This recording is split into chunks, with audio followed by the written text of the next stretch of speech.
Hi అండి. ఇవి చాలా దూరంలో ఉంటాయండి. ఇక్కడ వినాయకుడు బొమ్మలు కనిపిస్తున్నాయి చూడండి. అయితే ఇక్కడ బొమ్మలు తయారు చేస్తారండి. చాలా అంటే అడవి కింద ఉంటుంది. ఇక్కడ ఇల్లులు అవి ఏమి ఉండవు. కుక్కలను తీసుకొచ్చి వదిలేస్తున్నారు కదండి, అక్కడ అక్కడ అలా వదిలేసినట్టున్నారు. ఇదిగోండి వాళ్ళ అమ్మ. ఇక్కడైతే చాలా కుక్కలు ఉన్నాయి. ఫుడ్ అయితే లేదండి. అదిగోండి దూరంలో చూడండి 4 పిల్లలు ఉన్నాయి. ఇక్కడ ఏకంగా దగ్గర డజన్ పిల్లలు ఉన్నాయండి. నాకు అలవాట్లేవు కదా, నన్ను చూసి కొంచెం వెళ్ళిపోతున్నాయి. ప్లీజ్ అండి, ఎవరైనా పెడిక్యూర్ డొనేషన్ చేయాలని నేను కోరుకుంటున్నాను. ఎందుకంటే వీటికి ఇంత దూరం నుంచి ఫుడ్ తేవాలంటే కష్టమండి. ఇంకోటి ఏంటంటే ఇక్కడ కొంచెం కొన్ని చోట్ల పని జరుగుతుంది. వాళ్ళకన్నా ఇస్తే రోజు వేస్తారు. నాకు డైలీ రావటానికి అవ్వట్లేదు.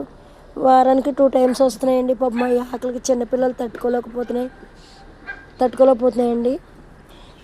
ఈ వీడియో చూసిన వాళ్ళు ఎవరైనా సరే సహాయం చేస్తారని కోరుకుంటున్నానండి.